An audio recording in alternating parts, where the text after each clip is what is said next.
শদিয়াৰ টুপচিঙা গাঁৱলৈ আহিছোঁ, যি গাঁৱত জন্ম হৈছিল এক বিপ্লৱী সত্তাৰ, আৰু সেই সত্তাৰ নাম আছিল ৰাজীৱ শদিয়া। আহিব নেতা, বহিব নেতা, শুহিব দুখীয়াৰ তেজ। যি সত্তাই অসমীয়া জাতিক ভাল পাবলৈ শিকিছিল, অসমীয়া জাতিৰ কাৰণে গান গাইছিল। আৰু মই ভিতৰলৈ সোমাই আহিছোঁ, ৰাজীৱ দাৰ গাঁৱৰ ভিতৰলৈ, এখন টুপচিঙা গাঁৱৰ ভিতৰলৈ এনেকে।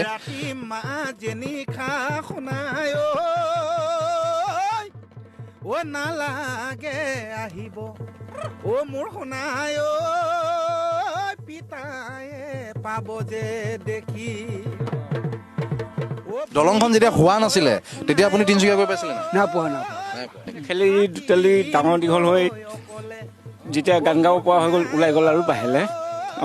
এইখন বিদ্যালয়ত পঢ়িয়েই ৰাজীৱ শদিয়া নামৰ সেই সত্তাটোৰ জন্ম হৈছিল। গাঁওখন চাৰিওফালে ফুৰিছোঁ, ইমান নিভাঁজ পৰিৱেশ, আৰু এই পৰিৱেশত থকাৰ কাৰণে হয়তো এই গানবোৰ সেইকাৰণে হয়তো ৰাজীৱ দাৰ মুখেৰে ওলাই আহিছিল।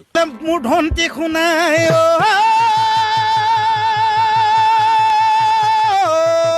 মোৰ শুনাই ঐ ৰাতি মাজনী খা শুনাই অ নালাগে আহিব, অ মোৰ শুনাই পিতায়ে পাব যে দেখি।